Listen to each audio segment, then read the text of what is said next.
മുഖ്യമന്ത്രി ഉമ്മൻചാണ്ടിയോട് ചോദ്യം ചോദിച്ചാൽ ഉമ്മൻചാണ്ടിക്ക് മറുപടിയില്ലേ? ഇല്ലെന്നാണ് പ്രതിപക്ഷ നേതാവ് വി എസ് അച്യുതാനന്ദൻ പറയുന്നത്.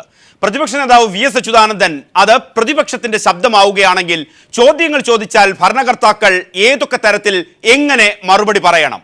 മറുപടി പറയാൻ ഉമ്മൻചാണ്ടിക്ക് കഴിയുന്നില്ലേ? രണ്ട് വിഷയങ്ങളാണ് ന്യൂസ് സർവീസ് ഇതുമായി ബന്ധപ്പെട്ട് പരിഗണിക്കുന്നത്. അജിത് കുമാർ, അതോടൊപ്പം എ റഹീം, ഫക്രുദ്ദീൻ, നിങ്ങൾ ഇവിടെ ഉള്ളവരായതുകൊണ്ടാണ് നിങ്ങളോടുള്ള എൻ്റെ ചോദ്യം. രണ്ട് കാര്യങ്ങളിലാണ് നമ്മുടെ ഫോക്കസ്. പ്രതിപക്ഷ നേതാവ് വി എസ് അച്യുതാനന്ദൻ പറയുന്നതല്ല വിഷയം, അത് നമ്മൾ അടിസ്ഥാനമാക്കുന്നു. അതിനപ്പുറത്തേക്ക് ചോദ്യം ചോദിക്കാനുള്ളത് വികസനത്തെക്കുറിച്ചും രാഷ്ട്രീയപരമായും രണ്ട് കാര്യങ്ങളിൽ. ഒന്ന്, വികസനത്തിന്റെ ഏറ്റവും വലിയ മാതൃകയെന്ന് UDF സർക്കാർ, വ്യക്തികളല്ല, UDF സർക്കാർ ഉയർത്തിക്കാട്ടുന്ന സ്മാർട്ട് സിറ്റി പദ്ധതി. ആ സ്മാർട്ട് സിറ്റി പദ്ധതിയിലുള്ള ചോദ്യം, ആ സ്മാർട്ട് സിറ്റിയെ ഒരു റിയൽ എസ്റ്റേറ്റ് സിറ്റിയാക്കി മാറ്റാൻ ഈ സർക്കാർ ശ്രമിച്ചോ? എ റഹീം, ന്യായങ്ങളല്ല താങ്കളുടെ ഭാഗത്ത് നിന്ന് വേണ്ടത്, അത് റിയൽ എസ്റ്റേറ്റ് ആക്കാനുള്ള ശ്രമങ്ങൾ ഏതൊക്കെ തരത്തിൽ? അങ്ങനെ ഉള്ള ആരോപണങ്ങൾക്ക് എന്തടിസ്ഥാനം? ഒപ്പം രാഷ്ട്രീയപരമായി മുഖ്യമന്ത്രി ഉമ്മൻചാണ്ടി പറഞ്ഞ രണ്ടു കാര്യങ്ങൾ. പാമോലിൻ കേസിലും ISRO ചാരക്കേസിലും കെ കരുണാകരൻ എന്ന ഉമ്മൻചാണ്ടിയുടെ പ്രതിയോഗിയെ ഏറ്റവും ശക്തമായി ന്യായീകരിക്കുകയും സംരക്ഷിക്കുകയും ശ്രമിച്ചത് ഉമ്മൻചാണ്ടി. ഇത് കള്ളമാണോ സത്യമാണോ? ന്യൂസ് ആൻഡ് വ്യൂസ് പരിശോധിക്കുന്നത് ആ വിഷയം. എ റഹീമിനെയും ജെ അജിത് കുമാറിനെയും ഫക്രുദ്ദീൻ അലിയെയും കൂടാതെ KPCC നിർവാഹക സമിതി അംഗം P നാരായണൻകുട്ടിയും KVS ഹരിദാസും Alappuzha, Kochi സ്റ്റുഡിയോകളിൽ. P Narayanankutty KPCC നിർവാഹക സമിതി അംഗം, അദ്ദേഹത്തിലേക്ക് പോകുന്നതിന് മുമ്പ്, റഹീമിലേക്കൊക്കെ വരുന്നതിന് മുമ്പ് ജെ അജിത് കുമാറിലേക്കാണ്. ആദ്യമായി സ്മാർട്ട് സിറ്റി, താങ്കളിലേക്ക് വരാനും കാര്യമുണ്ട്. നിയമസഭയിൽ അടക്കം വലിയ വാദഗതികൾ നടന്നൊരു സംഭവമാണ് സ്മാർട്ട് സിറ്റിയുടെ തുടക്കകാലത്തും ഇപ്പോൾ അത് പൂർത്തിയാക്കി എന്ന് പറയുന്ന ഘട്ടത്തിലും അംഗീകരിക്കാൻ പ്രതിപക്ഷം തയ്യാറല്ല. അതാണല്ലോ പ്രതിപക്ഷ നേതാവിൻ്റെ വാക്കുകളിൽ നിന്ന് വെളിവാകുന്നതും. സ്മാർട്ട് സിറ്റിയെ ഒരു റിയൽ എസ്റ്റേറ്റ് കമ്പനിയാക്കി ജനങ്ങളെ വഞ്ചിച്ചു. എന്തെങ്കിലും അർത്ഥമുണ്ടോ ഈ സ്മാർട്ട് സിറ്റിയെ സംബന്ധിച്ച് ഇത്തരം ആരോപണങ്ങൾ? അതിൻ്റെ ഉത്തരത്തിലേക്ക് വരുന്നതിന് മുമ്പ് ശ്രീ പ്രദീപ്, ഞാൻ ഒരു 2 മിനിറ്റ് ഒരു ആമുഖമായിട്ടൊരു കാര്യം പറഞ്ഞോട്ടെ. തുടക്കത്തിൽ ശ്രീ പ്രദീപ് പറഞ്ഞൊരു പരാമർശത്തെ ഞാനൊന്ന് ചോദ്യം ചെയ്യുന്നതിൽ പരിഭവിക്കരുത്. അതായത് പിന്നെ ശ്രീ ഉമ്മൻചാണ്ടിയുടെ ആജന്മ ശത്രുവായിരുന്ന ശ്രീ കരുണാകരൻ എന്നൊക്കെ പറഞ്ഞ ആ ഒരു പ്രസ്താവന കുറച്ച് അതിശോക്തിപരമാണ്. അത് കുറച്ച് കടന്നുപോയി. അത് അങ്ങനെ അല്ലായിരുന്നു ഒരു കാലത്തും. കേരളത്തിലെ കോൺഗ്രസിലെ എല്ലാ കാലത്തും ഗ്രൂപ്പുകളുണ്ട്. ഒരുപക്ഷെ പിന്നെ ശ്രീ കെ കരുണാകരൻ്റെയും ശ്രീ AK ആന്റണിയുടെ നേതൃത്വത്തിൽ ശക്തമായ 2 ഗ്രൂപ്പുകളുണ്ടായിരുന്നു. ശ്രീ ഉമ്മൻചാണ്ടി ശ്രീ AKയുടെ ലെഫ്റ്റനൻ്റായിട്ട്, വളരെ ക്ലോസസ്റ്റ് ലെഫ്റ്റനൻ്റായിട്ട്, മാൻ ഫ്രൈഡേ ആയിട്ട് നിന്ന കാലമൊക്കെ നമുക്കറിയാം. പക്ഷേ അപ്പോൾ പോലും ശ്രീ കരുണാകരനുമായിട്ട് അങ്ങനെ ഒരു നിതാന്ത ശത്രുത അവർക്ക് തമ്മിൽ ഉണ്ടായിരുന്നില്ല. അതിപ്പോൾ ഈ പാമ്പോലിൻ കേസിൻ്റെ ചർച്ചയിലേക്ക് വരുമ്പോൾ നമുക്ക് അതിലേക്ക് വരാം. ചാരക്കേസും പാമ്പോലിൻ കേസും ഒക്കെ നമ്മൾ ഇന്ന് ചർച്ചയിൽ വിഷയിപ്പിക്കുന്നുണ്ടെന്ന് തോന്നുന്നു. പക്ഷേ അതേ ഉമ്മൻചാണ്ടിയാണ്, ഞാൻ വിഷയം മാറ്റാനല്ല, ചാരക്കേസിൽ കെ കരുണാകരനെതിരെ കേരളത്തിൽ അങ്ങോളം ഇങ്ങോളം A ഗ്രൂപ്പ് സംഘടിപ്പിച്ച റാലികളെയും കുഞ്ഞു സീക്രട്ട് കോക്കസ് യോഗങ്ങളെയും അഭിസംബോധന ചെയ്യുകയും ഉദ്ഘാടനം ചെയ്യുകയും ചെയ്തു. എൻ്റെ ഓർമ്മ ശരിയാണെങ്കിൽ അജിത് കുമാർ, ഞാൻ വായിച്ചതിൽ കൃത്യമായി അറിവുണ്ട്. അദ്ദേഹം പറഞ്ഞ രണ്ട് കാര്യങ്ങൾ, രമൺ ശ്രീവാസ്തവയ്ക്ക് പങ്കുണ്ടെങ്കിൽ കരുണാകരനും പങ്കുണ്ട്. എനിക്കിപ്പോഴും ഓർമ്മയുണ്ട് ഉമ്മൻചാണ്ടിയെ കോട്ട് ചെയ്ത കാര്യങ്ങൾ. അതിലേക്ക് പോകുന്നതിന് മുമ്പ് മുഖ്യമന്ത്രി പറയുന്നത് ജനങ്ങൾ വിശ്വസിക്കില്ല, കുട്ടികൾ പോലും വിശ്വസിക്കില്ല. രമൺ ശാസ്ത്രി എന്തിനു ശ്രമിക്കണം? എന്നിട്ട് മറ്റൊരു കാര്യം, ചാരക്കള്ളൻ കരുണാകരൻ എന്ന് അണികളെ കൊണ്ട് വിളിപ്പിക്കുകയും ചെയ്തു. ഉദാഹരണം, താങ്കൾക്ക് തന്നെ ചുറ്റളവിലുള്ള ഇവിടുത്തെ സ്റ്റേഡിയം. അതിന് വിഷയം മാറാൻ പാടില്ല. മാധ്യമപ്രവർത്തകർക്കും കോൺഗ്രസ് ഉയർന്ന നേതാക്കന്മാർക്കൊക്കെ അങ്ങനെ അവർ ശത്രുക്കളല്ല എന്നൊക്കെ തോന്നിയില്ല. സാധാരണ അനുഭാവികൾ ആരും ഞാൻ പറയാം. എൻ്റെ വാപ്പയമ്മയൊക്കെ ഒടുക്കത്തെ ഗ്രൂപ്പ് ആയിരുന്നു. എൻ്റെ വീട്ടിൽ വന്ന കർണാനെ പുറത്താക്കിയ സമയത്ത് ഉമ്മൻചാണ്ടിയെ കിട്ടിയ ഉമ്മ ചവിട്ടിക്കൊല്ലായിരുന്നു. അപ്പൊ തന്നെ അതൊരു വികാരമായിരുന്ന ഒരു കാലമുണ്ട്. കോൺഗ്രസ് കാലത്ത് തീവ്രമായ വികാരം ഉണ്ടായിരുന്ന കാലത്ത് ആ വികാരത്തിന്റെ ബഹിസ്ഫുരണങ്ങളായിട്ട് ഇങ്ങനെയുള്ള പരാമർശങ്ങൾ വന്നിട്ടുണ്ടാകും. അണികളെ ഏറ്റുപിടിച്ചിട്ടുണ്ടാകും. അണികളെ ഉത്തേജിപ്പിക്കാൻ ഒന്നുകൂടെ ഒരു മുതിർന്ന മാധ്യമപ്രവർത്തനം എനിക്ക് ഓർമ്മിക്കാനുള്ളത്, സർക്കാരിന്റെ ഒരു സെക്കൻഡ് ആ ചർച്ച വഴിമാറാൻ പാടില്ല. സർക്കാരിന്റെ നയങ്ങൾ ചർച്ച ചെയ്യാൻ ഉമ്മൻചാണ്ടി സ്ഥിരമായി കരുണാകരനെ കാണാൻ പോകുമ്പോൾ ഇന്നും ആ ഫോട്ടോ പലയിടത്തും സൂക്ഷിച്ചിട്ടുണ്ട്. തൊഴുതിട്ട് പറയുകയാണ്, ഈ നാടകം കളിക്കാൻ ദയവായി മിസ്റ്റർ ഉമ്മൻചാണ്ടി ഇനി എന്റെ കല്യാണിയിൽ വരരുത് എന്ന് പറഞ്ഞതും നാം ചർച്ച ചെയ്തിട്ടുണ്ട്. നമ്മുടെ വിഷയത്തിലേക്ക്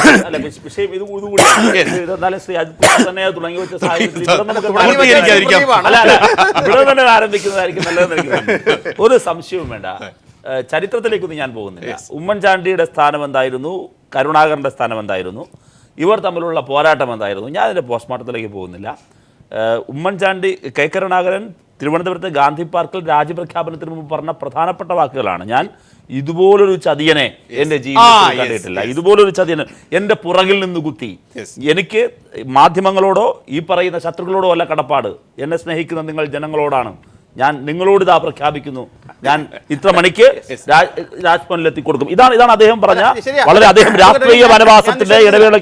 ശ്രീ കരുണാകരൻ രാജി പ്രഖ്യാപനം നടത്തിയത് പുത്തരിക്കണ്ടത്തെ പൊതുയോഗത്തിലാണെന്നുള്ളതൊക്കെ നമുക്കറിയാം. നമ്മളൊക്കെ അതിൽ സാക്ഷികളായിരുന്നവരാണല്ലോ. പിന്നീട് തലമുറയ്ക്ക് എത്രത്തോളം ഓർമ്മയുണ്ടാകും പറഞ്ഞൂടെ. അന്ന് നിങ്ങളൊക്കെ തീരെ ഞാൻ വളരെ ചെറുതാ, വളരെ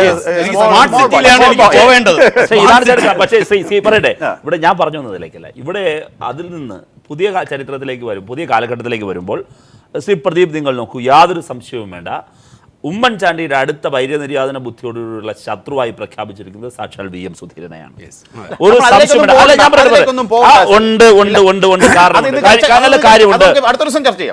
പറയട്ടെ, കേരള രാഷ്ട്രീയത്തിൽ കോൺഗ്രസിനുള്ളിൽ ഒരു ഭിക്ഷാന്തേഹിയുടെ നിലപാടിലേക്ക് ശ്രീ VM സുധീരനെ ഒതുക്കിയിരുത്തിയിരിക്കുന്നു. ഞാൻ ഒറ്റ കാര്യം പറയട്ടെ, മാനിഫെസ്റ്റോയിൽ ഉമ്മൻചാണ്ടിയുടെ പടം മാത്രം ഉമ്മൻചാണ്ടി പറയുന്നതാണോ PCC പ്രസിഡന്റ് പറയുന്നതാണോ? കേരളത്തിന്റെ ചരിത്രത്തിലാദ്യമായി ശ്രീ അജിത് കുമാർ തുറന്നു പറയൂ, ഈ ഇന്ത്യയിൽ എവിടെയെങ്കിലും PCC പ്രസിഡന്റുമാർ ഇതുവരെ ഉന്നയിച്ച കാര്യങ്ങളിൽ നിന്നും വ്യത്യസ്തമായി ഹൈക്കമാൻഡ് നിലപാടെടുത്തിട്ടുണ്ടോ? ചരിത്രത്തിലാദ്യമായിട്ടാണ് കേരള PCC പ്രസിഡന്റിനെ നിങ്ങൾ തള്ളി പറയുന്നത്.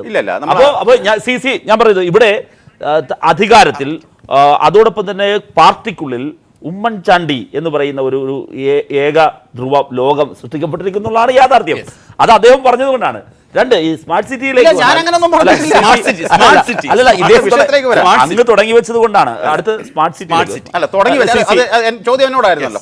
അപ്പൊ ഞാൻ ഇത്രയും ഞാൻ ഒരു കാര്യം പറയട്ടെ, ശ്രീ പ്രദീപ് തുടക്കത്തിൽ ഇങ്ങനെ പറഞ്ഞു ഈ പാമോലിനും അദ്ദേഹത്തിന് ബാധ്യതയുണ്ട്. അതായത് അങ്ങനൊരു വൈരനിര്യാതന ബുദ്ധിയോ ആജന്മ ശത്രുതയോ ഒന്നും ശ്രീ ഉമ്മൻചാണ്ടിയോ പരേതനായ ശ്രീ കരുണാകരനുമായിട്ടോ ഉണ്ടായിരുന്നില്ല എന്ന് ഞാനൊന്ന് ക്ലാരിഫൈ ചെയ്തു. അത്രയും സമയം അനുവദിച്ചിരുന്ന നമ്മൾ കുറച്ച് ഡൈവേർട്ട് ചെയ്തു പോയി. ഇനി നമ്മൾ വിഷയത്തിലേക്ക് വരാം. ഈ സ്മാർട്ട് സിറ്റി എന്ന് പറയുന്ന കേരളത്തിന്റെ വലിയൊരു സ്വപ്ന പദ്ധതി കൊച്ചിയിൽ യാഥാർത്ഥ്യമായതിന്റെ പിന്നിൽ ഈ കഴിഞ്ഞ 5 വർഷക്കാലത്തെ ഉമ്മൻചാണ്ടി നേതൃത്വം കൊടുക്കുന്ന സർക്കാരിന്റെ പങ്ക് വളരെ വലുതാണ്. അതിന് മുമ്പ് 5 വർഷം ഭരിച്ചിരുന്ന ശ്രീ അച്യുതാനന്ദൻ നയിച്ചിരുന്ന സർക്കാരിന്റെ കാലത്ത് ഒരു കല്ലിന്മേൽ കല്ല് വയ്ക്കാൻ അവിടെ കൊച്ചിയിൽ ആ ഭൂമി റിയൽ എസ്റ്റേറ്റ് തട്ടിപ്പെന്നൊക്കെ നമ്മൾ പറയുന്നുണ്ടല്ലോ. അന്ന് ഈ ദുബൈയിലെ നമ്മുടെ കൊലാബറേറ്ററുമായിട്ട് നമ്മുടെ ആ ഒരു കൺസോർഷ്യം ഉണ്ടായിരുന്നല്ലോ, ടീകോം എന്ന് പറയുന്ന നമ്മുടെ കൊലാബറേറ്ററുമായിട്ട് നമ്മുടെ മെയിൻ ഫണ്ടറുമായിട്ട് ഉള്ള ചർച്ചകൾ പോലും സബട്ടാഷ് എല്ലാം അട്ടിമറിച്ചത് ശ്രീ VS അച്യുതാനന്ദന്റെ ശക്തമായ ചില പിന്തിരിപ്പൻ നിലപാടുകൾ കൊണ്ടാണെന്നുള്ളതിനെ കുറിച്ചും നമുക്ക് ബോധ്യമുണ്ട്. അവിടുന്ന് വന്ന് അവിടുത്തെ CEO പാവം പിന്നെ അറബി വേഷത്തിലൊക്കെ കന്തൂറയൊക്കെ ഇട്ട് വന്ന് ഇവിടെ കൊച്ചിയിലെ ഒരു സ്റ്റാർ ഹോട്ടലിൽ താമസിക്കുന്ന ആ ഒരു മാന്യ വ്യക്തിയെ അധിക്ഷേപിച്ച് അദ്ദേഹം ഇവിടെ മറ്റു പലതിനുമാണ് വരുന്നത്, അദ്ദേഹം മദ്യപിക്കാനും അല്ലെങ്കിൽ സ്ത്രീ വിഷയവുമായി ബന്ധപ്പെട്ട കാര്യങ്ങൾക്കാണ് കേരളത്തിലും കൊച്ചിയിലും വരുന്നതെന്ന് വരെ അധിക്ഷേപിച്ച് വിട്ട ടീകോമിൻ്റെ CEOയൊക്കെ അധിക്ഷേപിച്ച് വിട്ട നിലപാടെടുത്ത അച്യുതാനന്ദൻ്റെ ഗവൺമെൻറ് ശ്രീ അച്യുതാനന്ദൻ തന്നെ നേരിട്ട് അങ്ങനെ അധിക്ഷേപിക്കുന്നതിൻ്റെ പേരിലാണ് സ്മാർട്ട് സിറ്റി കേരളത്തിൽ ഇത്രയും വൈകിയത്. ഇനി കൂടുതൽ വൈകിയാൽ നഷ്ടപ്പെടുന്ന ഓരോ ദിവസവും കേരളത്തിൻ്റെ ഭാവിയും പുതിയ തലമുറയോടും ചെയ്യുന്ന അനീതിയായിരിക്കും എന്നുള്ള നല്ല ബോധ്യത്തിലാണ് ശ്രീ ഉമ്മൻചാണ്ടിയുടെ പേഴ്സണലായിട്ടുള്ള ഇനിഷ്യേറ്റീവിൽ ഈ കഴിഞ്ഞ 5 വർഷം കൊണ്ട് സ്മാർട്ട് സിറ്റി എന്നുള്ള പദ്ധതി യാഥാർത്ഥ്യമായി. അങ്ങനെയാണ് ഒറ്റ കാര്യം, അവിടെ പുതുതായി ജോലി കിട്ടിയ ഒരാളുടെ പേരോ അവിടെ പുതുതായി ആരംഭിച്ച ഒരു കമ്പനിയുടെ പേരോ ദയവേത് പറയാമോ?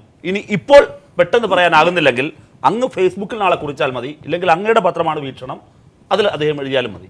ഒന്ന് പറയാമോ? ഒരാൾക്കും കിട്ടില്ല, തട്ടിപ്പാണ്. സഖാവ് VS എന്ന് പറഞ്ഞ ഉഡായിപ്പ്, അതിനൊക്കെ അപ്പുറത്ത് എന്തെങ്കിലും പദം തേടേണ്ടിയിട്ടുണ്ട്. അതായത് പറയട്ടെ, ഈ സ്മാർട്ട് സിറ്റിയുമായി ബന്ധപ്പെട്ട് അവിടെ പെട്ടിക്കടകളാണ് തുടങ്ങിയിരിക്കുന്നത്. അവിടെ ഏതെങ്കിലും ഒരു IT കമ്പനി വന്നിട്ടുണ്ട് എങ്കിൽ നിങ്ങൾ പരിശോധിച്ച് നോക്കൂ, എറണാകുളത്ത് തന്നെ മറ്റേതെങ്കിലും സ്ഥലത്ത് പ്രവർത്തിച്ചു കൊണ്ടിരുന്ന IT കമ്പനികൾ ഇങ്ങോട്ട് ഷിഫ്റ്റ് ചെയ്യപ്പെട്ടു. കാരണം അവർക്ക് സെസ്സിൻ്റെ പരിധിയിലേക്ക് വരാം, ഈ പുതിയ ഒരു സാമ്പത്തിക മേഖലയിലേക്ക് വരാം, അതിൻ്റെ ആനുകൂല്യങ്ങൾ കിട്ടും. അങ്ങനെ ഷിഫ്റ്റ് ചെയ്യപ്പെട്ടതല്ലാതെ കഴിഞ്ഞ 5 വർഷത്തിനിടയിൽ സ്മാർട്ട് സിറ്റി മാറ്റിവെക്കൂ, ഈ കേരളത്തിൽ കഴിഞ്ഞ 5 വർഷത്തിനിടയിൽ പുതുതായി ഒരാൾക്കെങ്കിലും തോൾ കൊടുക്കാൻ കഴിയുന്ന ഏതെങ്കിലും ഒരു നിക്ഷേപം, ഏതെങ്കിലും പുതിയ സ്ഥാപനം ആരംഭിച്ചവർ പറയട്ടെ. 2, തിരുവനന്തപുരത്തെ ടെക്നോ പാർക്ക് ഞങ്ങൾ ആരംഭിച്ചതാണ്. കേരളത്തിൽ ഇതിന് സമാനമായ 6 പാർക്കുകളാണ് ആകെയുള്ളത്. ഒന്നാമത്തെ ടെക്നോ പാർക്ക് തിരുവനന്തപുരം, അങ്ങനെ ആകെ 6 പാർക്ക്, അതിൽ 5 ആരംഭിച്ചത് ഞങ്ങളുടെ കാലത്താണ്. 5 ആരംഭിച്ച് ഞങ്ങളുടെ കാലത്താണ്. IT ഡിപ്പാർട്ട്മെന്റ് വരുന്ന ഇടതുപക്ഷ ജനാധിപത്യ മുന്നണിയാണ്, IT നയം കേരളത്തിൽ ആരംഭിക്കുന്ന ഇടതുപക്ഷ ജനാധിപത്യ മുന്നണിയാണ്, IT എഡ് സ്കൂൾ ആരംഭിക്കുന്നത് ഞങ്ങളാണ്. അതെല്ലാം പോട്ടെ, ഞങ്ങൾ തുടങ്ങി വെച്ച പുതിയ പാർക്കുകൾ കൂടുതൽ ഗ്രാമീണ മേഖലയിലേക്ക് കൊണ്ടുപോകണം, കൂടുതൽ സ്ക്വയർ ഫീറ്റിൽ IT പാർക്കുകൾ വരണം. തിരുവനന്തപുരത്തെ പള്ളിപ്പുറത്ത് ഈ സ്റ്റുഡിയോ 40 ദൂരമല്ലേ ഉള്ളൂ, അവിടെ ഇടതുപക്ഷ മുന്നണി സർക്കാരിൻ്റെ കാലത്ത് ഭൂമി ഏറ്റെടുത്തു. ആ ഭൂമി ഏറ്റെടുത്തതിന്മേൽ ശ്രീ അജിത് കുമാർ താങ്കൾ മനസ്സിലാക്കണം, ഒരു കല്ലിന്മേൽ കല്ല്. താങ്കൾ നാളെ വീക്ഷണത്തിന്റെ ഫോട്ടോഗ്രാഫറെ ഒന്ന് പറഞ്ഞു വിടും, അവിടെ പെറുക്കി വെച്ച ഒരു കല്ലിന്റെ കഷണത്തിന്റെ ഫോട്ടോ അടുത്ത ദിവസം വീക്ഷണത്തിൽ നിന്ന് കൊടുക്കൂ. 5 വർഷം കിട്ടിയേ ഒരു പണിയും ചെയ്തില്ല. ഞങ്ങൾ കലഹിക്കും, അത് എപ്പോഴാണ്? ഞങ്ങൾ തുറന്ന അഭിപ്രായം പറയും. അപ്പോൾ ഞങ്ങളെ വികസന വിരോധികളെന്ന് വിളിക്കും. ഞങ്ങൾ എന്തിനാ അഭിപ്രായം പറയുന്നത്? കേരളത്തിൻ്റെ പൊതുമേഖലയെ ശക്തിപ്പെടുത്താനാണ് സ്വകാര്യ മേഖലയുടെ പണം ഉപയോഗിക്കേണ്ടത്. ഇവർ ചെയ്യുന്നത് നേരെ തിരിച്ചാണ്. കേരളത്തിൻ്റെ സ്വത്തും കേരളത്തിൻ്റെ സമ്പത്തും അന്യായമായ ഉടമ്പടിയിലൂടെ ഇൻവെസ്റ്റർക്ക് കൈമാറാനുള്ളതല്ല, നാളേക്ക് വേണ്ടി കരുതാനുള്ളതാണ്. ഇതാണ് ഇടതുപക്ഷ ജനാധിപത്യമുണ്ട് കാഴ്ചപ്പാട്. ഇത് സംബന്ധിച്ച് ഓരോ കരാർ വരുമ്പോഴും സ്വാഭാവികമായും ഞങ്ങളുടെ അഭിപ്രായം ഞങ്ങൾ തുറന്നു പറയും. അതിന് നിങ്ങൾ അവഹേളിക്കേണ്ടതില്ല. ഞങ്ങളുടെ അഭിപ്രായമാണ്, അത് ജനങ്ങളുടെ മുമ്പിൽ വയ്ക്കുന്നതാണ്. ഞങ്ങളുടെ പ്രശ്നം കഴിഞ്ഞ 5 വർഷത്തിനിടയിൽ ശ്രീ നാരായണൻകുട്ടിയുണ്ട്, ശ്രീ അജിത്ത് ഉണ്ട്. നാരായണൻകുട്ടി ഒന്ന് പറയട്ടെ, ഒറ്റ കാര്യം പറയട്ടെ. ഈ സ്മാർട്ട് സിറ്റിയുടെ കീഴിൽ വന്ന ഒരു പുതിയ IT സ്ഥാപനത്തിന്റെ പേര് അവർ പറയട്ടെ. Yes, A Shukkur. നാരായണൻകുട്ടിയിലേക്ക് പോകാൻ ചെറിയ സാങ്കേതിക തടസ്സമുള്ളത് കൊണ്ടാണ് എ ഷുക്കൂറിലേക്ക് കോൺഗ്രസ് നേതാവ് ശ്രീ എ ഷുക്കൂർ. നമ്മുടെ ചർച്ചയിൽ ഞാൻ താങ്കളോട് സൂചിപ്പിച്ചതുപോലെ തന്നെ 2 പ്രധാന കാര്യങ്ങൾ വികസനം സംബന്ധിച്ച് ഏറ്റവും വലിയ മാതൃകയായി ചൂണ്ടിക്കാണിക്കപ്പെടുന്ന സ്മാർട്ട് സിറ്റി ആണെങ്കിൽ പ്രതിപക്ഷത്തിന്റെ എ റഹീം ആരോപിക്കുന്നു ഒരു മികച്ച കമ്പനി. അതാണല്ലോ താങ്കളുടെ വാദഗതി. ഏതെങ്കിലും ഒരു പുതിയ കമ്പനി അവിടെയായിട്ട് വന്നിട്ടുണ്ടോ? അതോടൊപ്പം ആർക്കെങ്കിലും ജോലി കൊടുത്തിട്ടുണ്ടോ? അതുകൊണ്ടാണോ ഉമ്മൻചാണ്ടിക്ക് ഇതുമായി ബന്ധപ്പെട്ട ചോദ്യങ്ങളോട് മൗനം ഭജിക്കേണ്ടി വരുന്നത്, ഒരു മറുപടി പോലും നൽകാൻ കഴിയാത്തത് വികസനത്തിന്റെ കാര്യത്തിൽ? എ ഷുക്കൂർ, ഞാൻ എന്റെ നാട്ടിലേക്ക് ക്ഷണിക്കുകയാണ് അച്യുതാനന്ദനെയും കൂട്ടരെയും. ചേർത്തലയിലെ IT പാർക്ക്, അതായത് ഇൻഫോ പാർക്ക്, ഈ അച്യുതാനന്ദൻ മതല് കെട്ടി ഉദ്ഘാടനം ചെയ്തതാണ്. മതലായിരുന്നു അന്ന് കെട്ടിയത്. ഇന്നിപ്പോ 47 കമ്പനികൾ അവിടെ പ്രവർത്തിക്കുന്നുണ്ട്. ഏത് ഗവൺമെന്റിന്റെ നേതൃത്വം കൊണ്ടാണ്? അച്യുതാനന്ദന്റെ ഗവൺമെന്റ് പോയിട്ട് 5 വർഷം തികയാൻ പോവുകയാണ്. ഇതിനിടയിൽ 47 കമ്പനികളാണ് ആ ചേർത്തലയിലെ ഇൻഫോ പാർക്കിൽ പ്രവർത്തിച്ചു തുടങ്ങിയത്. ആരുടെ നേട്ടമാണ്? അച്യുതാനന്ദന്റെ നേട്ടമാണ്. ഞാൻ എന്റെ നാട്ടിലേക്ക് ക്ഷണിക്കുകയാണ്. 2, അച്യുതാനന്ദന്റെ നാട്ടിൽ അച്യുതാനന്ദൻ തന്നെ സ്വന്തം മുഖ്യമന്ത്രി സ്വന്തം നാട്ടിൽ പുറക്കാട്ട് അമ്പലപ്പുഴ നിയോജകമണ്ഡലത്തിൽ സുധാകരന്റെ മണ്ഡലത്തിൽ 8 കോടി രൂപയാണ് വെള്ളത്തിൽ കലക്കി IT പാർക്കിന് വേണ്ടി കളഞ്ഞത്. എടുത്ത സ്ഥലം, നിലം നികത്തിയെടുത്ത സ്ഥലം 8 കോടി രൂപ വെള്ളത്തിൽ കലക്കി കളഞ്ഞത്. അതിന് പകരം വേറെ സ്ഥലം എടുക്കുമെന്ന് പറഞ്ഞ് തോട്ടപ്പള്ളിയിലേക്ക് പോയി. ഏത് ഗവൺമെന്റ്? ഞാനന്ന് MLA ആണ്. ഈ ആലപ്പുഴ സുധാകരന്റെ മണ്ഡലത്തിലാണ്. സുധാകരനെ നിക്ഷേപിക്കട്ടെ ഇപ്പോ. എന്നിട്ട് എന്തുണ്ടായി? തലയെടുപ്പ് നടന്നില്ല, കാര്യങ്ങൾ ആരുടെ കുഴപ്പമായി. അവിടെ IT പാർക്കൊന്ന് ഉപേക്ഷിച്ചു. നിങ്ങൾ സ്മാർട്ട് സിറ്റി എന്ന് പറഞ്ഞ ആ സ്മാർട്ട് സിറ്റി നടപ്പിലാക്കി. ഇപ്പൊ നിങ്ങൾ ഒരു ബാർബർഷോപ്പാണ്, ചായക്കടയാണ്, ശ്രീ എ ഷുക്കൂർ, ഈ കാര്യങ്ങളൊക്കെ താങ്കൾ പറയുമ്പോഴും ഉയരുന്ന കണക്കുകൾ ഇതൊന്നും അടിസ്ഥാനമാക്കുന്നില്ല എന്നുള്ളതാണ്. ഒന്ന് ശ്രദ്ധിച്ചാൽ 2004, ഞാൻ ഇതിലൊരു രാഷ്ട്രീയം, എ ഷുക്കൂർ താങ്കൾക്ക് കേൾക്കാമോ? യെസ്, എ ഷുക്കൂറിലേക്ക് വരാം. ഫക്രുദ്ദീനിലേക്ക് വരുന്നതിന് മുമ്പ് KVS ഹരിദാസ് എ റഹീം ചൂണ്ടിക്കാണിച്ചതും അതോടൊപ്പം തന്നെ അതിന് ന്യായീകരണമായി എ ഷുക്കൂർ പറയുന്നതും എടുത്തു കഴിഞ്ഞാൽ വികസന കാര്യത്തിൽ ഈ പറയുന്ന തരത്തിൽ എല്ലാവിധ പ്രോസ്പെക്ട്സും നിലവിലെ UDF സർക്കാരിന് അവകാശപ്പെടാനുണ്ടോ? അതോ പ്രതിപക്ഷം നേരത്തെ VS അച്യുതാനന്ദൻ പറഞ്ഞതായാലും എ റഹീം ചൂണ്ടിക്കാണിച്ച ആ വിമർശനങ്ങളുടെ അന്തസത്ത കണ്ണിൽ പൊടിയിടാത്ത ഏറ്റവും മികച്ച വികസനം കേരളത്തിൽ Oommen Chandy നടപ്പാക്കിയിരിക്കുന്നു? KVS Haridas.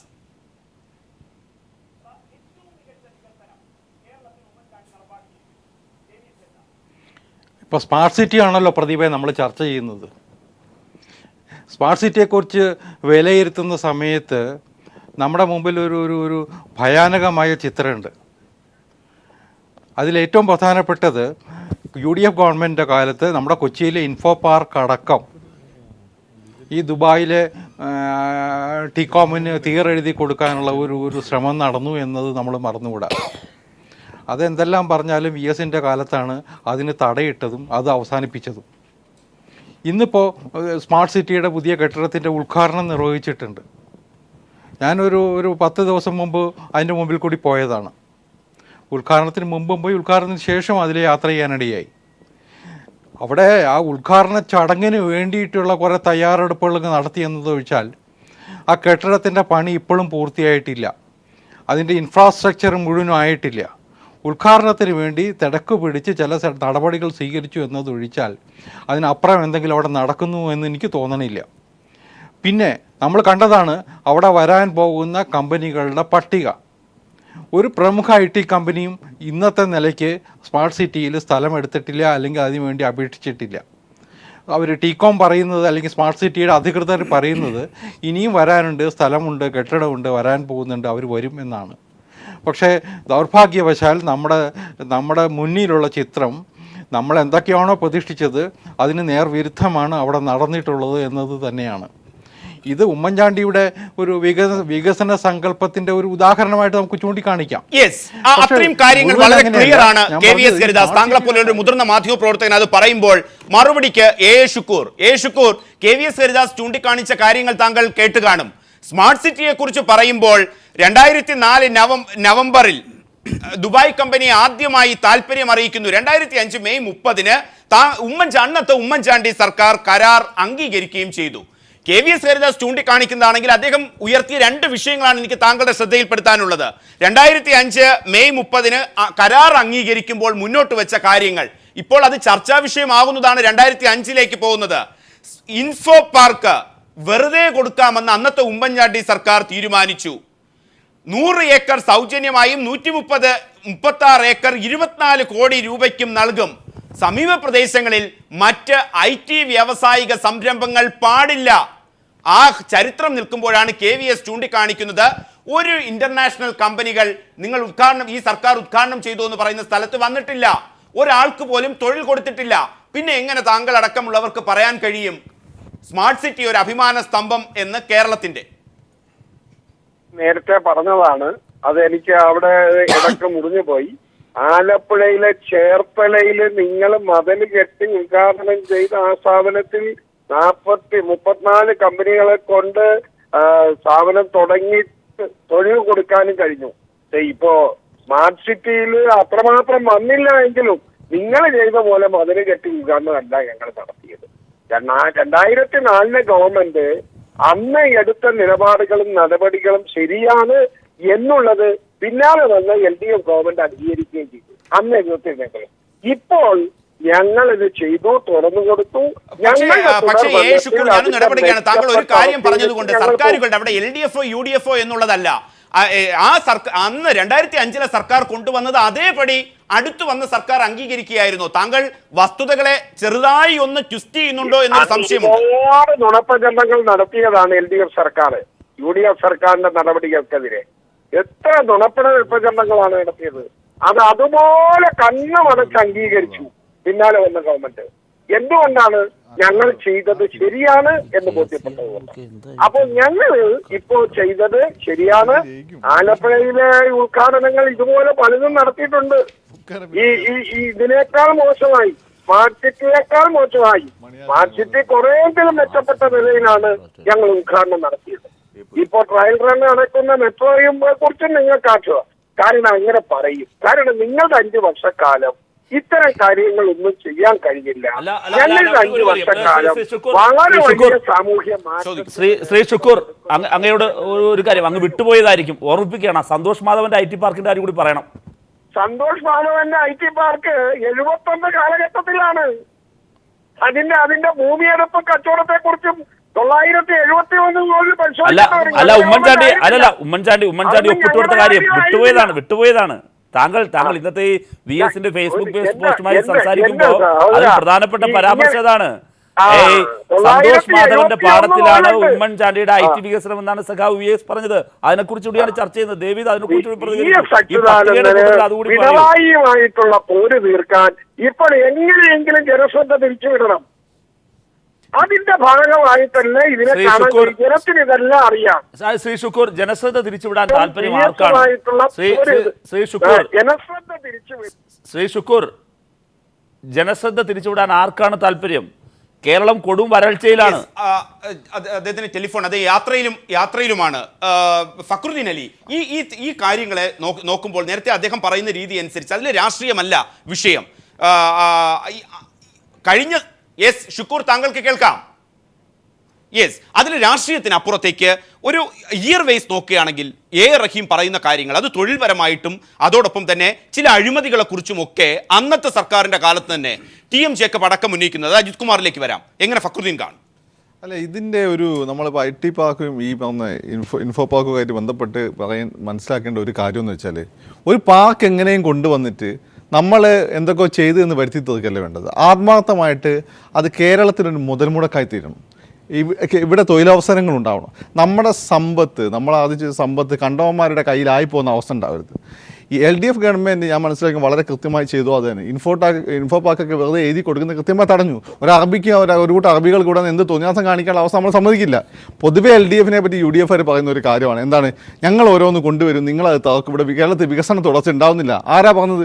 Pre degree board ഇവർ ഉടായ്പായി കൊണ്ടുവന്നു, ആ നല്ല രീതിയിൽ LDF നടപ്പിലാക്കി. സാസ്ത്ര കോളേജ് ഇവർ ആന്റണി കൊണ്ടുവന്നു, ആന്റണീനെ പറ്റി മറ്റവന്മാർ ഉടായ്പ കാണിച്ച സമയത്ത് കൃത്യമായി ബേബി ഇടപെടാൻ ശ്രമിച്ചു. പക്ഷേ കോടതി ഇടപെട്ടുകൊണ്ട് അതിൻ്റെതായ പ്രശ്നം കണ്ടു. അത് ആരെയും കുറ്റം പറഞ്ഞ കാര്യമില്ല. LDF ഈ കാര്യത്തിൽ ഇവരോരോ വികസന പ്രവർത്തന കാര്യങ്ങളൊക്കെ കൊണ്ടുവരും. എന്നാൽ അതിൽ കൃത്യമായ സാമൂഹ്യ നിയന്ത്രണം കൊണ്ടുവന്നുകൊണ്ട് ജനപക്ഷത്ത് നിന്നുകൊണ്ട് അത് നിർവചിച്ചുകൊണ്ട് നടപ്പിലാക്കുകയാണ് LDF ചെയ്യുക. അതാണ് വേണ്ടത് ഒരു ഗവൺമെൻറ് ചെയ്യുന്നത്. ഇപ്പം ഇതിൻ്റെ കാര്യത്തിൽ അത് തന്നെയാണ്. ഇപ്പം ഈ ഉമ്മൻചാണ്ടി ഇപ്പം VSനെ ഒക്കെ കുറ്റം പറഞ്ഞുകൊണ്ട് ഉമ്മൻചാണ്ടി കൊണ്ടുവന്നു. എന്തുണ്ടായി? ഏതെങ്കിലും ഒരു തൊഴിലവസരം ഉണ്ടായോ? അവിടെ 3-4 ചായക്കടയും പിന്നെ അതുപോലെ തന്നെ SBIൻ്റെ 1-2 ബ്രാഞ്ചസ് തുടങ്ങിയാൽ എന്താ സംഭവിച്ചത്? അതാണ് ഒന്നാമത്തെ കാര്യം. 2, ഈ വികസന പ്രവർത്തനങ്ങളായിട്ട് ബന്ധപ്പെട്ട് നമ്മൾ കാണേണ്ട ഒരു കാര്യമുണ്ട്. ഇതിന് പിന്നിൽ വലിയ തട്ടിപ്പുകൾ അരങ്ങേറിയിട്ടുണ്ട്. ഉദാഹരണമായി കൊച്ചി മെട്രോയുടെ പിന്നെ അക്കൗണ്ട് എന്തിനാണ് ഉമ്മൻചാണ്ടിയുടെ ബന്ധു മാനേജായിരുന്ന പ്രൈവറ്റ് ആക്സിസ് ബാങ്കിലേക്ക് ആദ്യം മാറ്റിയിരുന്നത്? വലിയ വിവാദമായിരുന്നല്ലോ. ഇങ്ങനെ അക്കൗണ്ട് ഉൾപ്പെടെയുള്ള കാര്യങ്ങളിൽ അതുപോലെ തന്നെ ശ്രീധരനെ കൊണ്ടുവരാതിരിക്കാൻ ഒരു കൊറിയൻ കമ്പനി കരാർ കൊടുക്കാനും വേണ്ടി നടപ്പിലാക്കിയിട്ടുള്ള കാര്യങ്ങൾ, ഇതൊക്കെ അന്ന് നടന്നിരുന്നുവെങ്കിൽ ഇന്ന് പറഞ്ഞ 10 കോടിയോ മറ്റേ തിരിച്ചടിച്ചില്ലേ ശ്രീധരൻ, അതിന് ഉണ്ടാവില്ലായിരുന്നു. അപ്പോൾ ഇത്തരം അഴിമതിയും അതുപോലെ തന്നെ ഇവരുടെ ഉദ്ദേശശുദ്ധിയുമാണ് പ്രശ്നം. അത് രണ്ടും വെച്ച് നമ്മൾ നോക്കുമ്പോൾ സ്വാഭാവികമായിട്ടും അതുകൊണ്ട് ഈ വികസന പ്രവർത്തനങ്ങളൊക്കെ ഞാൻ വളരെ പോസിറ്റീവായി കണ്ടിരുന്ന ആളാണ്. പക്ഷേ അതിൻ്റെ എൻഡ് റിസൾട്ട് നമ്മുടെ കണ്ണൂർ വിമാനത്താവളം എടുത്ത് നോക്കുമ്പോൾ മൊത്തത്തിൽ VS വന്നൊരു ഉടായ്പ പരിവേഷമായി പോകുന്നത് നമ്മുടെ കുറ്റാണോ? അജിത് കുമാർ, ആ ചോദ്യം നിൽക്കുമ്പോൾ തന്നെ താങ്കൾ നിയമസഭ അടക്കം ഏറ്റവും റിപ്പോർട്ട് ചെയ്യുന്നതുകൊണ്ട് സ്മാർട്ട് സിറ്റിയാണ്. സ്മാർട്ട് സിറ്റി 2005 ജൂലൈ 19 സംസ്ഥാന നിയമസഭയിൽ ഒരു അവിശ്വാസ പ്രമേയം വരികയുണ്ടായി. അന്ന് TM ജേക്കബ് പറഞ്ഞ കാര്യം സ്മാർട്ട് സിറ്റിയുമായി ബന്ധപ്പെട്ട് താങ്കളുടെ മുന്നിൽ അത് കൊണ്ടുവരണമെന്നും തോന്നുന്നുണ്ട്. അതിൻ്റെ ശരിവഴികൾ, അതായത് സ്മാർട്ട് സിറ്റിയിൽ അന്ന് TM ജേക്കബ് പറഞ്ഞതെന്ന് പറഞ്ഞാൽ അഴിമതിയാണ് ആരോപണമായി ഉന്നയിച്ചത്. മറ്റു പലതും അദ്ദേഹം ആ അവിശ്വാസ പ്രമേയത്തിൽ പങ്കെടുത്തുകൊണ്ടുള്ള പ്രസംഗത്തിൽ പറയുന്നുണ്ട്. എൻ്റെ ഇയർ വരെ പറയുകയാണ്. നേരത്തെ 2005 ജൂലൈ 19 കേരള നിയമസഭയിൽ ജേക്കബ് രേഖാമൂലം സഭയിൽ സംസാരിച്ച കാര്യം. അന്ന് അദ്ദേഹം പറയുന്നത് 2 കാര്യങ്ങൾ താങ്കളുടേക്ക് ഉയർത്തിയ ചോദ്യമാണ് സ്മാർട്ട് സിറ്റിയുമായി ബന്ധപ്പെട്ട്. ബാക്കി കാര്യങ്ങളൊന്നും ഞാൻ പറയുന്നില്ല.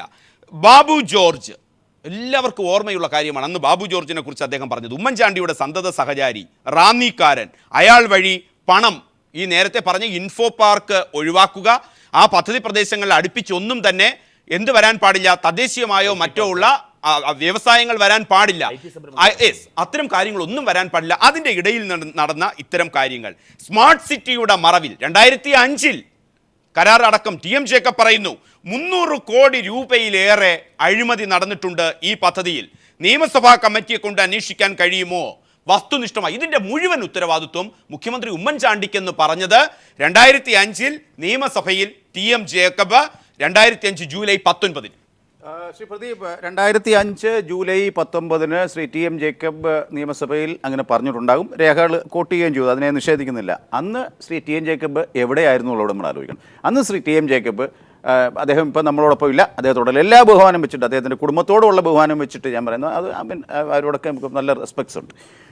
അന്ന് ശ്രീ TM ജേക്കബ് കേരള രാഷ്ട്രീയത്തിൽ പെരുവഴിയിലായിരുന്നു. അന്ന് അദ്ദേഹത്തിൻ്റെ പാർട്ടി പോലും ഇല്ലായ്മ ചെയ്തുകൊണ്ട് പാർട്ടി പോലും ഇല്ലായ്മ ചെയ്തുകൊണ്ട് അന്ന് കോൺഗ്രസിൽ നിന്നും വിഘടിച്ചു പോയ ശ്രീ K കരുണാകരൻ രൂപീകരിച്ച DIC എന്ന് പറയുന്ന ആ ഒരു കക്ഷിയുടെ ഭാഗമായിട്ട് പോയി ലയിക്കുകയുണ്ടായി ശ്രീ TM ജേക്കബ്. അപ്പോൾ അന്ന് കോൺഗ്രസ് വിരുദ്ധനാണ്, UDF വിരുദ്ധനാണെന്ന് TM ജേക്കബ്. അന്ന് പ്രതിപക്ഷത്തിൻ്റെ സ്വരത്തിലെ TM ജേക്കബിന് സംസാരിക്കാൻ പറ്റുമായിരുന്നുള്ളൂ. അത് തന്നെ അദ്ദേഹം ചെയ്തിട്ടുള്ളൂ. അദ്ദേഹം നല്ല നിയമസഭാ സാമാജികനാണ്. പ്രതിപക്ഷത്തായാലും ഭരണപക്ഷത്തായാലും മന്ത്രിയായിരുന്നാലും വെറും അംഗമായിരുന്നാലും അദ്ദേഹം നല്ല നിയമസഭാ സാമാജികനാണ്. എന്താ നല്ലത്, അദ്ദേഹത്തിൻ്റെ പ്രസംഗങ്ങളൊക്കെ വളരെ മനോഹരമായിട്ട് നമ്മൾ ആസ്വദിച്ചിട്ടുള്ളതുമാണ്. അതൊക്കെ ചരിത്രത്തിൻ്റെ രേഖയുടെ ഭാഗമാണ്, അല്ല ചരിത്രത്തിൻ്റെ രേഖയാണ്. അപ്പോൾ ശ്രീ TM ജേക്കബിന് അന്ന് അങ്ങനെ പറയാൻ കഴിയുള്ളൂ. അന്നത്തെ അന്ന് ഒന്നുമില്ല, അന്ന് ശൂന്യതയിലാണ് ഈ ടെക്നോ പാർക്ക് ഈ പറഞ്ഞ സ്മാർട്ട് സിറ്റി എന്ന് പറഞ്ഞത്. അത് കാക്കനാട്ടെ അവികസിതമായ ഒരു ഭൂപ്രദേശം, കുറുക്കൻ ഓരിയിടുന്നതും പെരുമ്പാമ്പുകൾ ഇണചേരുന്നതുമായ ഒരു വെറും മരുപ്രദേശമാണ് അന്ന് കാക്കനാട്ടെ ഈ സ്ഥലം. അവിടെയാണ് ഇപ്പോൾ ഒരു പുതുനഗരം കെട്ടി ഉയർത്തിയത്. അത് നിൽക്കുമ്പോൾ അതിന്റെ ആഫ്റ്റർ ഇഫക്ട്സ് ഒക്കെ ഇപ്പോഴും തർക്കത്തിലാണ്. അവിടെ ഇന്റർനാഷണൽ കമ്പനികൾ ഉണ്ടായിട്ടുണ്ടോ? അവിടെ സമയം അങ്ങനെയാണെങ്കിൽ KVS ഹരിദാസ് ചൂണ്ടിക്കാണിച്ച ഒരു ചോദ്യം കൂടി ചോദിക്കേണ്ടതുണ്ട്. എന്തിനാണ് നിങ്ങൾ തിടുക്കപ്പെട്ട് ഇത് 2000 അന്നും ഇത്തരം കാര്യങ്ങൾ ഈ ആരോപണം ഉന്നയിക്കുന്നു, ധാരണാപത്രം ഒപ്പിടുന്ന കാലവുമായി ബന്ധപ്പെട്ടാണെങ്കിൽ 2005 ഉമ്മൻചാണ്ടി കരട് കരാർ അംഗീകരിക്കുന്നു. 2006 മാർച്ച് 1 കരാറിന് മന്ത്രിസഭ അംഗീകാരം നൽകി. 2006 മാർച്ചിന് നിയമസഭാ തെരഞ്ഞെടുപ്പ് കഴിയും വരെ കരാറിൽ ഒപ്പിടാൻ മാറ്റിവെക്കണമെന്ന് അന്ന് തെരഞ്ഞെടുപ്പ് കമ്മീഷൻ നിർദ്ദേശം നൽകി. പക്ഷെ കോടതിയിൽ പോയി കൊണ്ടുവന്നു. തെരഞ്ഞെടുപ്പുമായി അടുത്തു വരുമ്പോൾ, ഞാൻ ഇന്നത്തെ കാര്യമല്ല പറയുന്നത്, എന്നും എന്താണ് അതിൻ്റെ ഒരു നാടകം, അതിൻ്റെ ഒരു ഗിമിക്ക്, അതുണ്ടോ എന്നാണ് എൻ്റെ ചോദ്യം. 2006 മാർച്ച് 1 മന്ത്രിസഭ കരാറിന് അംഗീകാരം നൽകുമ്പോഴും തെരഞ്ഞെടുപ്പിന്റെ വക്കീൽ KVS ഹരിദാസ് അവിടെ സന്ദർശിച്ചു പറയുന്നു, അവിടെ ഒന്നുമില്ല, നിർമ്മാണ സാമഗ്രികൾ വരെ അവിടെ കിടക്കുന്നു, ഒരാൾക്ക് പോലും തൊഴിൽ നൽകിയിട്ടില്ല, അന്താരാഷ്ട്ര രംഗത്തോ ദേശീയ രംഗത്തോ പ്രശസ്തമായ ഒരു കമ്പനികളും വന്നിട്ടില്ല. തെരഞ്ഞെടുപ്പുമായി ബന്ധപ്പെട്ട് മാത്രം ഉദ്ഘാടന മാമാങ്കം നടത്തുമ്പോൾ TM ജേക്കബ് 2005 പറഞ്ഞ കാര്യങ്ങൾ രാഷ്ട്രീയം മാത്രമാണെന്ന് പറയാൻ കഴിയില്ല. അല്ല, അതിനകത്ത് വേറെ ഒരു കാര്യം കൂടി ഞാൻ വ്യക്തമായിക്കോട്ടെ ശ്രീ പ്രദീപ്. ഈ പറഞ്ഞ ഇതുപോലെ ഒരു ചർച്ചയിൽ, നമ്മുടെ ഈ സ്മാർട്ട് സിറ്റിയുമായി ബന്ധപ്പെട്ട ചർച്ചയിൽ ബഹുമാനായി മുതിർന്ന CPM നേതാവ് ശ്രീ ആനത്തലവട്ടമായിരുന്നുണ്ട്. ഇതുപോലെ അദ്ദേഹം വളരെ ഹാസ്യാത്മകമായിട്ട് പറഞ്ഞൊരു കാര്യമുണ്ട്. ഉദ്ഘാടനമൊക്കെ കഴിഞ്ഞു, അവിടെ എന്തോ ഒരു യുനാനി മരുന്ന് കടയോ വന്നു. അത് അദ്ദേഹം അത്ര പോസിറ്റീവ് കണ്ടെത്തുകയാണ്. അല്ലല്ല എന്ന് ശ്രീ ബഹുമാനെ ശ്രീ ആനന്ദൻ, ശ്രീ റഹീമിന്റെ ഒക്കെ നേതാവ്, മുതിർന്ന നേതാവ് പറഞ്ഞത് ഞാൻ ഓർക്കുകയാണ്. അപ്പോൾ പക്ഷേ ഇങ്ങനെയുള്ള വലിയ പിന്നെ ബൃഹത്തായ സ്ഥാപനങ്ങളിൽ മൾട്ടിനാഷണൽ കമ്പനികളിലൊക്കെ ആകർഷിക്കാനൊക്കെ സമയമെടുക്കും. പെട്ടെന്ന് അല്ലല്ല, ഞാൻ പറയട്ടെ ഒരു മിനിറ്റ്. അത് അതിൻ്റെതായ ഒരു സമയക്രമമുണ്ട്. അതിന് നമ്മളെ തന്നെ മാർക്കറ്റ് ചെയ്യുന്നതിന്റെ ഭാഗമായിട്ട് കൂടുതൽ ആളുകളെ KVS ഹരിദാസ്, താങ്കൾ ആ പദ്ധതി പ്രദേശം സന്ദർശിച്ചത് അടക്കം പറഞ്ഞതുകൊണ്ട് ഞാൻ ഈ ബാക്കി കാര്യങ്ങളൊന്നും പറയുന്നില്ല. 2006 മാർച്ച് 1 കരാറിന് മന്ത്രിസഭ അംഗീകാരം നൽകുമ്പോൾ 2006 ഏപ്രിൽ 20 ഉമ്മൻചാണ്ടി എന്ത് പറഞ്ഞു? LDF എതിർക്കുന്നത് കൊണ്ട് ഞാൻ കരാർ ഒപ്പിടുന്നില്ല അടക്കം. അതൊക്കെ ചരിത്രമായി അവിടെ നിൽക്കട്ടെ. പക്ഷേ TM ജേക്കബ് നിയമസഭയിൽ ഉന്നയിച്ച പല ചോദ്യങ്ങളുടെയും പ്രസക്തി ഞാൻ നേരത്തെ പേരുകളടക്കം ചൂണ്ടിക്കാണിക്കുമ്പോൾ 2005 TM ജേക്കബ് അതിൻ്റെ അഴിമതി കാണുന്നു ജൂലൈ 19. ഇന്ന് 2016 പ്രതിപക്ഷം അതുമായി ബന്ധപ്പെടുത്തുമ്പോഴും റഹീം ഇവിടെ ആരോപിക്കുന്നു ഒന്നും അവിടെ നടക്കുന്നില്ല. 2006 തെരഞ്ഞെടുപ്പിന് പോകുന്നതിന് മുമ്പും ഒരു മാനിഫെസ്റ്റോ, 2016 തെരഞ്ഞെടുപ്പിന് പോകുന്നതിന് മുമ്പും ഒരു ഉദ്ഘാടന മാനിഫെസ്റ്റോ. സ്മാർട്ട് സിറ്റി ഇപ്പോഴും നിലനിൽക്കുന്നു. കേരളത്തിന് പ്രയോജനമുണ്ടോ? ഒന്ന് ചുരുക്കി.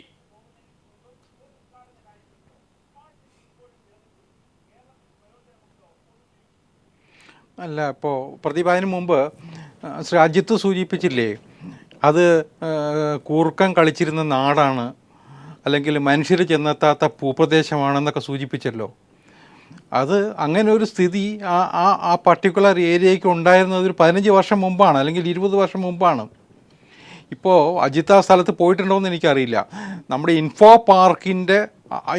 പാർക്കിൻ്റെ മുന്നിൽ കൂടിയുള്ള റോഡിൻ്റെ നേരെ എതിർവശത്താണ് സ്മാർട്ട് സിറ്റി. അതായത് ഇൻഫോ പാർക്കിനോട് ചേർന്നാണ് ഈ സ്മാർട്ട് സിറ്റിയുടെ ഭൂപ്രദേശം നിൽക്കുന്നത്. ഒരു റോഡിൻ്റെ കിഴക്ക് വശവും പടിഞ്ഞാറ് വശവും, കിഴക്ക് വശമാണ് സ്മാർട്ട് സിറ്റിക്ക് കൊടുത്തിട്ടുള്ളത്. പടിഞ്ഞാറ് വശത്താണ് ഏതാണ്ട് ഒരു കിലോമീറ്റർ നീളത്തിൽ ഇൻഫോ പാർക്കിൻ്റെ അനവധി ടവേഴ്സുള്ള, അനവധി കെട്ടിടങ്ങളുള്ളത്. അതിനോട് ചേർന്ന് തന്നെയാണ് കിൻഫ്രയുടെ ഒരു വലിയൊരു എസ്റ്റേറ്റ് ഉണ്ട്. കിൻഫ്രയുടെ അതിനോട് ചേർന്ന് തന്നെയാണ് ബ്രഹ്മപുരത്തെ പവർ പ്രൊജക്റ്റ് ഉള്ളത്. അപ്പോൾ ബ്രഹ്മപുരത്തെ പവർ പ്രൊജക്റ്റ് വന്നിട്ട് എത്രയോ വർഷമായി. അപ്പോൾ അത്തരത്തിലുള്ള ഡെവലപ്ഡ് ഏരിയ തന്നെയാണത്. ആ ഒരു പർട്ടിക്കുലർ ഏരിയയിൽ കാട് പിടിച്ച് കിടന്നിരിക്കാം കുറേ നാളത്തേക്ക് എന്ന് വിചാരിച്ചിട്ട് മനുഷ്യന് കടന്നു ചെല്ലാൻ പറ്റാത്ത സ്ഥലമാണെന്ന് അത് വികസിപ്പിക്കാൻ വേണ്ടി ദുബായിൽ നിന്നുള്ളവരെ ഏൽപ്പിച്ചു എന്നൊക്കെ പറയുന്നതൊന്നും നമുക്ക് ജനങ്ങൾ വിശ്വസിക്കില്ല പറഞ്ഞാൽ. പിന്നെ വേറൊരു കാര്യം, അതിന്ന് സ്പെഷ്യൽ എക്കണോമിക് സോണാണ്. രണ്ട് സ്പെഷ്യൽ എക്കണോമിക് സോൺ എന്ന നിലയിലുള്ള അംഗീകാരം കേന്ദ്ര ഗവൺമെൻറ് കൊടുത്തു കഴിഞ്ഞു. അത്തരത്തിലുള്ള സൗകര്യങ്ങളൊക്കെ ലഭിച്ചതിന് ശേഷവും ദുബായിൽ നിന്നുള്ള ടീകോം അധികൃതരും അല്ലെങ്കിൽ കേരള ഗവൺമെൻറ്റും ചേർന്നിട്ടുള്ള ഈ സംരംഭം വേണ്ടത്ര രീതിയിൽ, വേണ്ടത്ര വേഗതയിൽ കാര്യങ്ങൾ നടത്തുന്നില്ല എന്നുള്ളൊരു വസ്തുതയാണ്. അവിടുത്തെ നിർമ്മാണ പ്രവർത്തനങ്ങളിൽ അവർക്ക് എന്തൊക്കെയോ പ്രശ്നങ്ങളുണ്ട്. ഇതിപ്പോൾ അതിനുള്ള കാരണങ്ങൾ എന്താണെന്നുള്ളത് നമുക്കിവിടെ ഇരുന്ന് പൂർണ്ണമായിട്ട് ചർച്ച ചെയ്യാൻ പറ്റില്ല. പക്ഷേ എന്തായാലും അവർ ഉദ്ദേശിക്കുന്ന വേഗതയിൽ ആദ്യത്തെ കെട്ടിടം പോലും പൂർത്തിയാക്കിയിട്ടില്ല. കാരണം അവർ നിശ്ചയിച്ചതിന് അപ്പുറത്തേക്ക് ഏതാണ്ട് 1.5 വർഷത്തിന് ശേഷമാണ് പൂർത്തിയാവാത്ത ഒരു കെട്ടിടത്തിൻ്റെയും നിർമ്മാണ പ്രവർത്തനം തുടരുന്ന ഒരു കെട്ടിടത്തിൻ്റെയൊക്കെ ഉദ്ഘാടനം അവർ നടത്തിയിട്ട് പോയത്. അപ്പോൾ ആ നിലയിൽ അത് മുന്നിൽ വെച്ചുകൊണ്ട് വോട്ട് നേടാനുള്ള ശ്രമം നടത്തിയാൽ അത് വിജയിക്കാൻ പോകുന്നില്ല. അത് തൃക്കാക്കരയിലെ ജനങ്ങൾക്കറിയാം, കൊച്ചിയിലെ ജനങ്ങൾക്കറിയാം. അതിനകത്ത് ഈ ഗവൺമെൻറ്റിന് അല്ലെങ്കിൽ സ്മാർട്ട് സിറ്റി അധികൃതർക്ക് 100 പേർക്ക് തൊഴിൽ നൽകാൻ പറ്റുകയില്ല ഈ തെരഞ്ഞെടുപ്പിന് മുമ്പ്. യാതൊരു സംശയമില്ല. ഇപ്പോൾ അവിടെ തൊഴിലെടുക്കുന്നുണ്ടെങ്കിൽ ബംഗാളിൽ നിന്നും ബീഹാറിൽ നിന്നും വന്ന കെട്ടിട നിർമ്മാണ തൊഴിലാളികളാണ് അവിടെ ഉള്ളത്. അതിനപ്പുറത്ത് എന്തെങ്കിലും ഉണ്ടെന്ന് ഞാൻ കരുതുന്നില്ല. കാരണം ആ പുറത്തുകൂടി പോയാൽ അതാണ് അവിടുത്തെ അന്തരീക്ഷം. അവിടെ എവിടെയെങ്കിലും ആൾക്കെങ്കിലും ജോലി കിട്ടിയതായിട്ട് ആരും പറഞ്ഞ് കേട്ടിട്ടുമില്ല. അപ്പോൾ വസ്തുതകൾ നമ്മൾ കാണാതിരുന്നിട്ട് കാര്യമില്ല. ഇത്തരം ഉദ്ഘാടന മാവാകങ്ങൾ ഉമ്മൻചാണ്ടി ഇത്തവണ ഈ തെരഞ്ഞെടുപ്പിന് മുമ്പായിട്ട് അനവധി നടത്തിയിട്ടുണ്ട്. ഇപ്പോൾ കൊച്ചിയിലെ അന്താരാഷ്ട്ര വിമാനത്താവളത്തിൽ ഒരു പുതിയ ഇൻ്റർനാഷണൽ ടെർമിനലിൻ്റെ ഉദ്ഘാടനം നടത്തി. ആ ഉദ്ഘാടനം നടന്നതല്ലാതെ ആ ടെർമിനലിൻ്റെ പണി ഒരു 40% പോലും പൂർത്തിയായിട്ടില്ലെന്നാണ് ഞാൻ കേട്ടത്. കാരണം ആ നിലയിലാണ്. കാരണം തെരഞ്ഞെടുപ്പ് വിജ്ഞാപനം വരുന്നതിന് മുമ്പ് ഉദ്ഘാടനം നടത്തിയേ പറ്റൂ എന്നതുകൊണ്ട് ഇതൊക്കെ നടത്തുക ചെയ്തത്. അതുപോലെ തിരുവനന്തപുരം മുതൽ കാസർഗോഡ് പോലെ യാത്ര ചെയ്താൽ പല സ്ഥലത്തും കല്ലിട്ടിട്ടുണ്ടാവും, പല ഉദ്ഘാടനവും നടത്തിയിട്ടുണ്ടാവുമായിരിക്കും. അതിനപ്പുറത്തേക്ക് നമ്മൾ ഇതിനെ കാണേണ്ടതില്ല. ഇത്തരം തെരഞ്ഞെടുപ്പ് ചെപ്പടി വിദ്യകൾ പലവട്ടം പലരും പരീക്ഷിച്ചിട്ടുണ്ടാവാം. പക്ഷെ കേരളത്തിലെ ജനങ്ങളുടെ മുമ്പിൽ ഇതൊന്നും വച്ചിട്ട് വോട്ട് നേടാൻ കഴിയില്ല എന്നുള്ളത് നമ്മളെങ്കിലും മനസ്സിലാക്കണം എന്നാണ് എനിക്ക് പറയാനുള്ളത്. എനിക്കും പറയാനുള്ളത്. കാരണം എന്ന് വെച്ചാൽ നമ്മൾ 10 പൈസ മുടക്കും. കേരള മോഡലിൻ്റെ പ്രത്യേകത അതാണ്. 10 പൈസ മുടക്കുമ്പോൾ അതിനൊരു 8 പൈസയുടെ എങ്കിലും ഗുണം ജനങ്ങൾക്ക് കിട്ടും, തൊഴിലവസരങ്ങളായിട്ടും അതുപോലെ തന്നെ ഫ്യൂച്ചർ പ്രോസ്പെക്ട്സ് ആയിട്ടും. എന്നാൽ ഈ ടെക്നോപാർക്കിൻ്റെ കാര്യത്തിൽ ഇപ്പം നമ്മളെ കാണുന്നില്ല. രണ്ടാമത്തെ കാര്യം, LDF ഇതെന്തോ സപ്പോർട്ടേഷൻ ചെയ്യാൻ ശ്രമിച്ചു എന്ന് തോന്നുന്നു. എന്തുകൊണ്ട് LDF അതിന് ചില ബ്രേക്കുകൾ ഇട്ടു? ഞാൻ പറഞ്ഞു, നമ്മുടെ സ്വത്ത് കണ്ട ആളുകൾ തോന്നിയ പോലെ എഴുതി കൊടുക്കാനുള്ളതല്ല. രണ്ടാമത്തെ കാര്യമുണ്ട്, ആ സമയത്ത് 2008 അമേരിക്ക സബ്പ്രൈം ക്രൈസിസ് ഉണ്ടാകുന്നത്. അതിൻ്റെ ഭാഗമായിട്ട് ദുബായിലും വലിയ സാമ്പത്തിക ക്രൈസിസ് ഉണ്ടായി. ഈ ടീകോമിൻ്റെ ഈ ക്രൈസിസ് ഉണ്ടായിരുന്നു. ടീകോമിൻ്റെ ഈ കാശില്ലാത്ത അതിപ്പോൾ സൗകര്യപൂർവ്വം വന്നത് അതും അച്യുതാനന്ദൻ്റെ തലയിൽ ഇടാനുള്ള ശ്രമമാണ്. അപ്പോൾ നമ്മൾ സയൻറ്റിഫിക് ആയിട്ട് കാര്യങ്ങൾ കാണുമ്പോൾ ഈ നേരത്തെ ഹരിച്ചേട്ടൻ സൂചിപ്പിച്ച പോലെ ഉടായ്പിനപ്പുറത്തേക്ക് ഒന്നും പോകുന്നില്ല എന്നുള്ളത്. എനിക്ക് ഉമ്മൻചാണ്ടി നല്ല വികസന പ്രവർത്തനങ്ങൾ നടത്തി ഞാൻ അതിന് ചെയ്തിട്ടുണ്ട്, അറിയാമല്ലോ. പക്ഷേ അവസാനം ഞാൻ ഇതിൻ്റെ കണക്കെടുത്ത് നോക്കുമ്പോൾ ഇത് സസ്റ്റൈനബിൾ പോലും അല്ല എന്നുള്ളതാണ്. കാരണം ഖജനാവ് വലിയ നഷ്ടത്തിലേക്ക് പോയിക്കൊണ്ടിരിക്കുക. ശ്രീ കെ വി ഹരിദാസ് സൂചിപ്പിച്ചൊരു പ്രധാനപ്പെട്ട കാര്യത്തിലേക്ക് വരികയാണ്. കണ്ണൂർ വിമാനത്താവളത്തിന് ഉദ്ഘാടനം ചെയ്തു. ശ്രീ അജിത് കുമാർ പറയട്ടെ, അവിടെ നിന്ന് പറന്നുയർന്ന ഒരു വിമാനത്തിൻ്റെ ആ വിമാനത്തിൽ കയറി ഗൾഫിൽ പോയി ഒരാളിൻ്റെ പേര് പറ. ഒന്നും ഉണ്ടായിട്ടില്ലെന്നേ. ഞാൻ പറഞ്ഞു, കൊച്ചി മെട്രോയിൽ കയറി എല്ലാ ദിവസവും രാവിലെ ജോലിക്ക് പോകുന്ന ഒരാളിൻ്റെ പേര് പറ. ഇല്ലാന്ന്. ഇതൊക്കെ വളരെ കൃത്യമാണ്. ഏതൊരു കൊച്ചുകുട്ടിക്ക് പറയാം. ഇവിടെ വരുന്ന പ്രശ്നം കഴിഞ്ഞ ഞാൻ പറയട്ടെ 5 വർഷക്കാലം തൊഴിൽ സൃഷ്ടിക്കുന്നതിൽ ഉമ്മൻചാണ്ടി സർക്കാർ പൂർണ്ണമായ പരാജയമായിരുന്നു. പുതിയ പൊതുമേഖലാ സ്ഥാപനങ്ങൾ ആരംഭിക്കാൻ വേണ്ടി എളമരം വ്യവസായ വകുപ്പ് മന്ത്രി തീരുമാനിച്ചു. ഒരെണ്ണം പോലും ഇവർ ആരംഭിച്ചില്ല എന്ന് മാത്രമല്ല, ഇവർ തുടർച്ച ഈ ഗവൺമെൻറ്റാണ് ചെയ്യേണ്ടിയിരുന്നത്. ചെയ്തില്ല എന്ന് മാത്രമല്ല, ലാഭത്തിലുണ്ടായിരുന്ന പൂട്ടുന്നൊരവസ്ഥ വന്നു. പൊതുമേഖലാ സ്ഥാപനം നഷ്ടത്തിലേക്ക് പോയി. ഇതെല്ലാം പുതിയ തൊഴിൽ സാധ്യതകൾ മാത്രമല്ല, നിലവിലുള്ള തൊഴിൽ സാധ്യതകൾ പോലും ഇല്ലാതാക്കി. പോട്ടെ, PSC ജോലി എഴുതിയിട്ട് PSC കഴിഞ്ഞിട്ട് റാങ്ക് ലിസ്റ്റിൽ പേര് വന്നവർ തിരുവനന്തപുരത്തെ സെക്രട്ടറിയുടെ മുമ്പിൽ കയറുമെടുത്ത് കഴുത്തി കുരുക്കിയിട്ടിട്ട് കയറിയിരിക്കുന്നത് ഇതിനു മുമ്പ് എന്തെങ്കിലും ശ്രീ പ്രദീപ്, ശ്രീ അജിത്, നിങ്ങളുടെ എല്ലാം മാധ്യമാനുഭവത്തിൽ റിപ്പോർട്ട് ചെയ്യാൻ വന്നിട്ടുണ്ടോ? ഇത്രമേൽ സ്തുത്യർഹമായ സേവനം ചെയ്ത കേരളത്തിന്റെ വ്യവസായ വകുപ്പ് മന്ത്രിയായിരുന്ന ഇടതുപക്ഷത്തെ മന്ത്രിയായിരുന്ന ശ്രീ എളമരം കരീമിന് ഇത്തവണ CPM ടിക്കറ്റ് കൊടുത്തില്ല.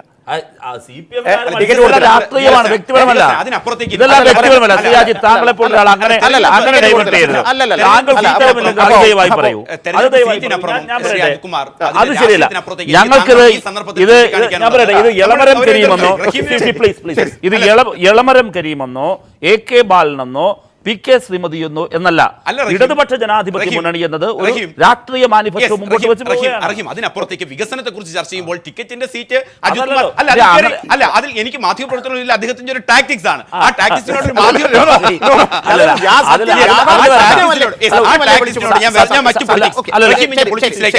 ജസ്റ്റ് ഒന്ന് ആഡ് ചെയ്യാനുള്ളത് ആ കാര്യത്തിൽ.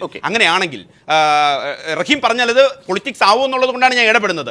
റഹീം അത് ക്ഷമിക്കും എന്ന് വിചാരിച്ചുകൊണ്ട് തന്നെ. അങ്ങനെയാണെങ്കിൽ ഇതേ എളമരം കരീം അടക്കമുള്ളവരെ വേദിയിൽ ഇരുത്തിക്കൊണ്ട് ഒരിക്കൽ AK ആന്റണി പറഞ്ഞു, അതെ ഓർമ്മയുണ്ടോ, വികസനത്തെ ഇന്ന് എളമരം കരീമിന് സീറ്റ് കൊടുത്തില്ല, സീറ്റൊക്കെ വിടൂ. അല്ലല്ല. വികസനത്തെ കുറിച്ച് അന്ന് Please, AK ആന്റണി എന്താണ് please, പറഞ്ഞത്? താങ്കൾ ഓർമ്മിച്ചതിന് നന്ദി. Yes. യഥാർത്ഥത്തിൽ ഈ വികസനവുമായി ബന്ധപ്പെട്ട്, ഇൻവെസ്റ്റ്മെന്റുമായി ബന്ധപ്പെട്ട് Yes. കേന്ദ്ര പദ്ധതികൾ കേരളത്തിലേക്ക് കൊണ്ടുവരിക, കേരളത്തിന്റെ തനത് പദ്ധതികൾ, സ്വകാര്യ സംരംഭങ്ങൾ വരിക, ഇതൊക്കെയാണല്ലോ വികസനത്തിന്റെ പുതിയ സാധ്യതകൾ തുറന്നിടുക. കേന്ദ്രാവിഷ്കൃത പദ്ധതികളിൽ കൊണ്ടുവരുന്നതിന് വേണ്ടി ഈ സർക്കാർ തികഞ്ഞ പരാജയമായിരുന്നു എന്ന് സർട്ടിഫിക്കറ്റ് തരികയും ഞങ്ങളുടെ ഗവൺമെന്റ് കാലത്ത് പറയുകയും ചെയ്തു. പരസ്യമായി സാക്ഷാൽ AK ആന്റണിയാണ്, വേറൊരാളുമല്ല. സീറ്റിന്റെ വിഷയം അവിടെ വളരെ തുറന്ന മനസ്സോടുകൂടി സംസാരിക്കുകയായിരുന്നു. അത് റിയാലിറ്റിയാണ്, അത് റിയാലിറ്റിയാണ്. കൊട്ടേഷൻ തന്നെയുണ്ട്. എന്താണ് ഈ സർക്കാരിന് മറ്റൊന്നും നോക്കേണ്ട, പദ്ധതികൾ അങ്ങോട്ട് പറഞ്ഞാൽ മതി, ഇവിടുത്തെ മുഖ്യമന്ത്രിയും വ്യവസായ മന്ത്രിയും ഏറ്റെടുത്ത് നടത്തിയിരുന്നില്ല. കോൺഗ്രസിന് ചരിത്രത്തിൽ ഏറ്റവും അധികം MP-മാർ ഉണ്ടായിരുന്ന ഒരു കാലം, yes. കേരളത്തിൽ നിന്ന് ഏറ്റവും അധികം കേന്ദ്രമന്ത്രിമാരുണ്ടായിരുന്ന കാലം. കേരളം ഉമ്മൻചാണ്ടി ഭരിക്കുന്നു, എന്നിട്ട് ഒരു നേട്ടവും ഉണ്ടാക്കാനായില്ല, ഒരു പദ്ധതി പോലും കൊണ്ടുവന്നില്ല. പണ്ടൊക്കെ ബഡ്ജറ്റിൽ പ്രഖ്യാപിച്ച എത്രയോ പദ്ധതികൾ, ആലപ്പുഴ ഇപ്പോൾ ഷുക്കൂർ ഇപ്പോൾ ഉണ്ടോ എന്ന് എനിക്കറിയില്ല, അദ്ദേഹത്തിന്റെ അവിടുത്തെ ഓട്ടോ കാസ്റ്റ്, അപ്പുറത്ത് നമ്മുടെ പാലക്കാട്ടെ കോച്ച് ഫാക്ടറി, തിരുവനന്തപുരത്തെ കുടിവെള്ള ബോട്ട്ലിംഗ് പ്ലാന്റ്, ഇങ്ങനെ നേമത്തെ കോച്ചിയാട് മെഡിക്കൽ കോളേജ്, ഒന്നും ഒറ്റ കാര്യത്തിൽ പ്രഖ്യാപിതമായ കാര്യങ്ങൾ പോലും നടപ്പിലാക്കാൻ ഈ സർക്കാരിന് രാഷ്ട്രീയത്തിലേക്ക് വന്നതുകൊണ്ടാണ് ഒരു ഇടവേളയ്ക്ക് പോകുന്നത്. എനിക്ക് അതിന്റെ ഒരു സമ്മപ്പ് കൂടെ താങ്കൾക്ക് മറുപടിയും തരാം അക്കാര്യത്തിൽ. അതായത് 2005 നാം TM ജേക്കബ് പറഞ്ഞു, ഇപ്പോൾ KVS ഹരിദാസ് അതൊക്കെ സാക്ഷ്യപ്പെടുത്തുന്നു. അതോടൊപ്പം തന്നെ ചില വേരിയേഷൻസ്, അത് സർക്കാരിന്റെ എന്നുള്ളതല്ല, ഒരു സ്റ്റുഡിയസ് പേഴ്സൺ എന്നുള്ള രീതിയിൽ അതിന്റെ ഡിഫറൻസ് കാണുന്നതാണ്. അതായത് ഇൻഫോ പാർക്ക് ഏറ്റവും തർക്കം അതായിരുന്നല്ലോ. 2005 വരുമ്പോൾ ഇൻഫോ പാർക്ക് വിട്ടുകൊടുക്കണം. അടുത്ത സർക്കാർ LDF സർക്കാരാണല്ലേ AM റഹീം, അദ്ദേഹത്തിന് ചിരി വരും. എനിക്ക് പക്ഷേ യാഥാർത്ഥ്യം വസ്തുതകൾ പറയുമ്പോൾ എനിക്ക് കോട്ട് ചെയ്യാതിരിക്കാനും പറ്റില്ല. അടുത്ത് വന്നപ്പോൾ ഇത് ഒരു അക്കാഡമിക് സബ്ജക്റ്റും കൂടെ ആണല്ലോ. ഇൻഫോ പാർക്ക് വിട്ടുകൊടുക്കില്ല എന്നൊരു തീരുമാനമുണ്ടായി. അടുത്ത സർക്കാർ വന്നപ്പോഴുള്ള മാറ്റങ്ങളാണ് ആ കരാർ ഒപ്പിട്ടപ്പോൾ. അതോടൊപ്പം എറണാകുളം ജില്ലയിലും പരിസരത്തും മറ്റ് IT സംരംഭങ്ങൾ ആരംഭിക്കില്ല എന്നായിരുന്നു ആദ്യത്തെ കരാറിൽ. അതില്ല എന്ന് അടുത്ത സർക്കാർ വന്നപ്പോൾ തീരുമാനമെടുത്തു, LDF സർക്കാർ വന്നപ്പോൾ തീരുമാനമെടുത്തു. 10 വർഷത്തിനുള്ളിൽ 900 തൊഴിലവസരങ്ങൾ, 90,000 തൊഴിലവസരങ്ങൾ. അപ്പൊ അജിത് കുമാറിന് ഇതൊക്കെ ന്യായീകരിക്കുമ്പോഴും അടുത്ത LDF സർക്കാർ എന്തൊക്കെ പറഞ്ഞു എന്നുള്ളത് കൃത്യമാണ്. കെട്ടിടത്തിന്റെ 70, ഞാൻ പറഞ്ഞ ആ ഒരു ഡിഫറൻസ് താങ്കൾ നേരത്തെ സൂചിപ്പിച്ചു. പട്ടിക്കാട് എന്നുള്ളതിൽ നിന്ന് മാറ്റങ്ങൾ വരുത്തിയപ്പോൾ അടുത്ത സർക്കാർ വന്ന മാറ്റങ്ങൾ അത് നമ്മൾ സ്റ്റുഡീസ് ആയിട്ട് പറഞ്ഞതാണ്. 77% IT ആവശ്യങ്ങൾക്ക് മാത്രം സൗജന്യമായി ഭൂമി നൽകില്ല. ചെയർമാൻ സ്ഥാനവും 2 ഡയറക്ടർ ബോർഡ് അംഗങ്ങളും സർക്കാരിന്, അതോടൊപ്പം സർക്കാർ പ്രതിനിധി പങ്കെടുത്തില്ലെങ്കിൽ കോറം തികയില്ല. 10 വർഷത്തിനകം കെട്ടിടം പൂർത്തിയാക്കിയില്ലെങ്കിൽ പദ്ധതി സർക്കാർ ഏറ്റെടുക്കും. ഇത് ഗുണപരമായ മാറ്റങ്ങളായി അജിത് കുമാർ കണക്കാക്കുന്നുണ്ടോ? ഒരു ഇടവേളയിലേക്കും പോകുന്നുണ്ട്. 2006 മുതൽ 2011 വരെ ശ്രീ അച്യുതാനന്ദന്റെ നേതൃത്വത്തിലുള്ള LDF ഗവൺമെന്റ് ഭരിച്ചുകൊണ്ടിരിക്കുന്ന സമയത്ത് ആദ്യം ഉണ്ടായിരുന്ന കരാർ വ്യവസ്ഥയിൽ ഒരുപാട് മാറ്റങ്ങൾ വരുത്തി. ഇത് നിയമസഭയിൽ ചർച്ചയ്ക്ക് വന്നപ്പോഴും UDF അതിനെ അനുകൂലിക്കുക തന്നെ ചെയ്തിട്ടുള്ളത്. അപ്പൊ ആദ്യത്തെ വ്യവസ്ഥകൾ മാറ്റം നമ്മുടെ സംസ്ഥാനത്തിന്റെ താല്പര്യത്തിന് അനുഗുണമായിട്ടുള്ളത് അതൊരു വിദേശ കമ്പനിക്ക് അടിയറ വെക്കേണ്ട എന്നുള്ള തീരുമാനം അതിനോട് യോജിക്കുക തന്നെയാണ് പ്രതിപക്ഷം ചെയ്തത്. അപ്പൊ അത് കൃത്യമായി നമ്മുടെ ഈ ടോപ്പിക് നമ്മൾ ചെയ്യുമ്പോൾ ഇപ്പോൾ ഞാൻ ചൂണ്ടിക്കാണിച്ച, അതായത് 2006 മാർച്ച് 1 മന്ത്രിസഭ അംഗീകാരം നൽകിയ കരാറിൽ, ഉമ്മൻചാണ്ടി UDF സർക്കാർ അംഗീകാരം നൽകിയ കരാറിൽ നിന്ന് അടുത്ത സർക്കാർ LDF സർക്കാർ അധികാരത്തിൽ വരുമ്പോൾ ഉണ്ടായ ഈ മാറ്റങ്ങൾ, ഇൻഫോ പാർക്കിന്റെ കാര്യത്തിലും തൊഴിലവസരങ്ങൾ സൃഷ്ടിച്ച കാര്യത്തിലും IT ആവശ്യങ്ങൾക്ക് ഉപയോഗിക്കാമെന്ന കാര്യത്തിലെല്ലാം UDF-ന് സമാനമായ ചിന്താഗതിയാണ് ഉള്ളത്. അപ്പോൾ തർക്കം ഇനി അവശേഷിക്കുന്നത് സംസ്ഥാനത്തിന്റെ താല്പര്യത്തിന് അനുകൂലമായുള്ള നിലപാട് തന്നെയാണ്. പിന്നെ ഒരു കാര്യം കൂടെ പറഞ്ഞോട്ടെ. ശ്രീ AK ആന്റണി കേന്ദ്രത്തിൽ മന്ത്രിയായിരുന്ന സമയത്ത് ഇവിടെ വന്ന് ശ്രീ എളമരം കരീം പ്രകീർത്തിച്ചു എന്നൊക്കെ പറഞ്ഞു. അത് ശ്രീ AK ആന്റണിയുടെ മാന്യത എന്നുള്ള രീതിയിൽ അത് മനസ്സിലാക്കി ചുരുക്കി നമുക്ക് സമയത്തിന്റെ പരിമിതിയും ഉള്ളതുകൊണ്ട് കരുണാകരനെ പൂർണ്ണമായും സംരക്ഷിച്ച ആളാണോ ഉമ്മൻചാണ്ടി? ചരിത്രവും വർത്തമാനവും.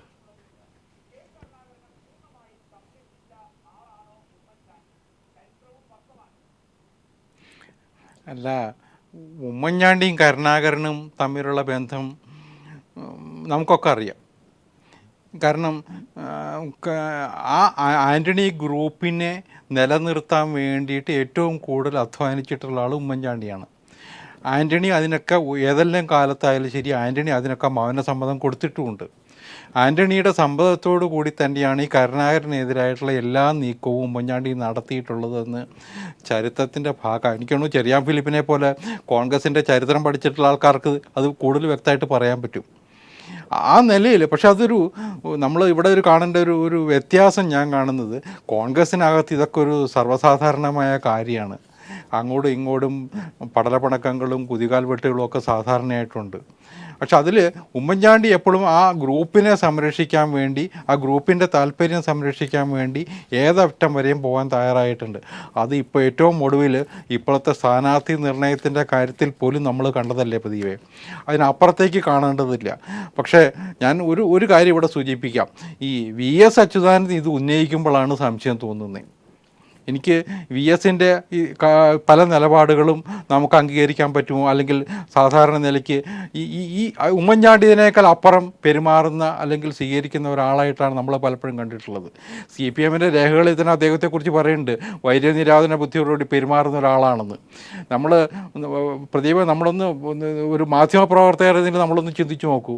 പിണറായി വിജയൻ അല്ലായിരുന്നുവെങ്കിൽ ഈ കേരളത്തിൽ CPMൽ അദ്ദേഹത്തിന് അല്ലാതെ വേറൊരാൾക്ക് പിടിച്ചു നിൽക്കാൻ പറ്റുമായിരുന്നു. ഞാൻ ആദ്യം ചൂണ്ടിക്കാണിച്ച എന്റെ ഫസ്റ്റ് കമന്റ് വന്നപ്പോൾ അജിത് കുമാർ പറഞ്ഞത് അജിത് കുമാർ പറഞ്ഞ എന്നെ വിമർശിച്ച ക്രിട്ടിസൈസ് ചെയ്ത കാര്യമാണ് ഏറ്റവും പ്രസക്തമായിട്ടുള്ളത്. ഒരു തരത്തിലുള്ള വിയോജിപ്പുമില്ലാതെ ഏറ്റവും സൗഹാർദ്ദപരമായ ഒരു രാഷ്ട്രീയ ബന്ധം കരുണാകരനും അതോടൊപ്പം ഉമ്മൻചാണ്ടിയും പ്രദീപേ എന്ന് പറഞ്ഞ് അജിത് കുമാർ വിമർശിക്കുകയുണ്ടായി. അത് താങ്കൾ വിശ്വസിക്കുന്നുണ്ടോ? ഡീറ്റെയിൽഡ് ആയിട്ട് അല്ലെങ്കിലും മറ്റു അതിഥികളിലേക്കും പോകേണ്ടതുണ്ട്. അതൊന്നും ആയിരുന്നില്ല. കോൺഗ്രസിലെ സാമാന്യം നല്ല ബന്ധങ്ങളൊക്കെ നിലനിർത്തുമ്പോൾ തന്നെ ഉമ്മൻചാണ്ടി കരുണാകരനെ വേട്ടയാടിയിട്ടുണ്ടെന്ന കാര്യത്തിൽ തർക്കമില്ല. കാരണം അത് നമ്മൾ ഒരു കാര്യം എന്ന് വെച്ചാൽ ഉമ്മൻചാണ്ടിയുടെ കുറച്ച് ഭേദപ്പെട്ട ഒരു ഹിന്ദു ഫോമായിരുന്നു കരുണാകരൻ. സത്യം രണ്ടുപേരും, ഒരാൾ 1-ാം തീയതി ഗുരുവായൂർ പോകും, മറ്റേ ആൾ കൃത്യമായിട്ട് പള്ളിയിലും പോകും. പക്ഷേ ഇതിൻ്റെ കാര്യം എന്ന് വെച്ചാൽ ഉമ്മൻചാണ്ടിയും ഈ ആൻ്റണിയും ഇദ്ദേഹവും കരുണാകരൻ തമ്മിൽ നല്ല ബന്ധം. കാരണം ഇവർ ഒരേപോലുള്ള ആളുകളല്ല. ഇവർ രണ്ടുപേരും ഒരേപോലുള്ള ആൾ, നെഗറ്റീവ് പ്ലസ് നെഗറ്റീവ് വികർഷിക്കല്ലേ അതായിരുന്നു ഇവർ തമ്മിലുള്ള ബന്ധം. ആരൊക്കെ വന്നാലും അങ്ങനെ തന്നെ ആയിരുന്നു. അല്ല അത് നെഗറ്റീവ് പോസിറ്റീവ് ഞാൻ സമ്മതിച്ചു. നെഗറ്റീവ് പോസിറ്റീവ് അപ്പോൾ ഒരേ സ്വഭാവമുള്ള ആളുകൾ. പക്ഷെ അതിൽ ഏറ്റവും അഗ്ലി ആയിട്ടുള്ള ആൾ ഉമ്മൻചാണ്ടിയാണ്. കരുണാകരൻ ഒരു ശുദ്ധനായ ഹിന്ദു എന്തൊക്കെ പറഞ്ഞാൽ അതിൻ്റെ ഒരു ഗുണം ഉണ്ടായിരുന്നു. ഞാനൊരു കാര്യം പറയട്ടെ. ഒരു രാഷ്ട്രീയ പാർട്ടിക്കകത്ത് സ്വാഭാവികമായ അഭിപ്രായ വ്യത്യാസങ്ങളുണ്ടാകും. അത് കുടുംബത്തിലുണ്ടാകും, എല്ലായിടത്തും ഉണ്ടാകും, തൊഴിൽ സ്ഥലങ്ങളിലുണ്ടാകും, മനുഷ്യ സഹജമാണ്. പക്ഷേ ഒരു രാഷ്ട്രീയ പാർട്ടി എന്നുള്ള നിലയിൽ കോൺഗ്രസിനകത്ത് സർവ്വസാധാരണവുമാണ്, ശ്രീ KV ഹരിദാസ് സൂചിപ്പിച്ചതുപോലെ. പക്ഷേ ഉമ്മൻചാണ്ടിയുടെ ഒരു സവിശേഷത എൻ്റെ രാഷ്ട്രീയ വിദ്യാർത്ഥിക്ക് വായിച്ചെടുക്കാനായത് ഇത്രയേറെ രാഷ്ട്രീയ അധാർമികതയുള്ള, അതിലുപരി കണ്ണിച്ചോരയില്ലാതെ എതിരാളിയെ കുത്തിവീഴ്ത്താൻ കഴിയുന്ന, മനസ്സാക്ഷി ഒട്ടുമില്ലാത്ത, ഇത് പറഞ്ഞതും കരുണാകരൻ. ഞാൻ പറയട്ടെ, കരുണാകരൻ്റെ വായനയിലൂടെ മാത്രമല്ല ശ്രീ KV ഹരിദാസ് സൂചിപ്പിച്ച പോലെ സമീപകാലത്തെ അനുഭവങ്ങൾ കൂടി നിങ്ങൾ ചേർത്ത് വായിക്കും.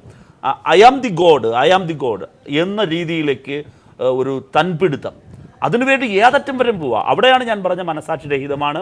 അവിടെ കണ്ടിച്ചൂടെ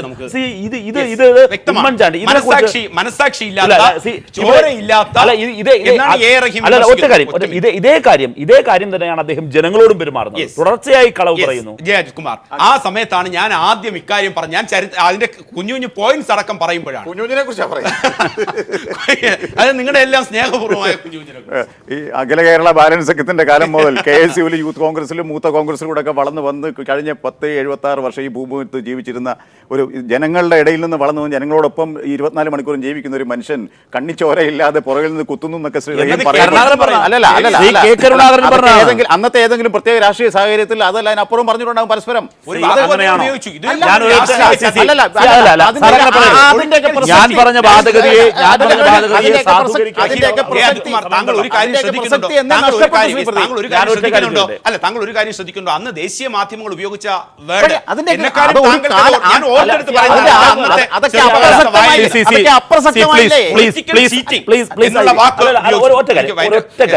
ശ്രീ അജിത്, താങ്കളുടെ മാധ്യമ പ്രവർത്തകൻ സംസാരിക്കൂ. ഈ കേരളത്തിൽ ഇതുപോലെ ചാരക്കേസ് പോലെ ഇത്രയും നീചമായ ഒരു ഫാബ്രിക്കേഷൻ ഇന്ത്യൻ രാഷ്ട്രീയത്തിൽ സത്യമായ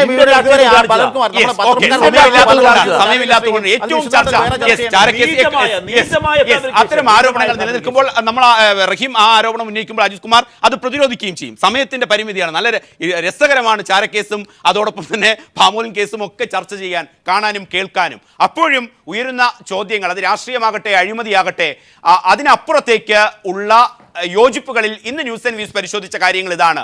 കേരളം കണ്ടിട്ടുള്ള സോളാറും ബാറും സൈൻ ബോർഡ് അഴിമതി അടക്കമുള്ള അഴിമതികൾ, അവിടെ വികസനം കൊണ്ട് ഈ അഴിമതികളെ ഇല്ലായ്മ ചെയ്യാൻ സാധിക്കുമ്പോൾ പ്രതിപക്ഷ ആരോപണങ്ങൾ നിലനിൽക്കുന്നതാണോ? മറുപടിയും അതോടൊപ്പം അതിന് മറുപടിയുമായി ചർച്ചകൾ കൊഴുക്കുമ്പോഴായിരിക്കും തെരഞ്ഞെടുപ്പ് രംഗം സജീവമാവുക.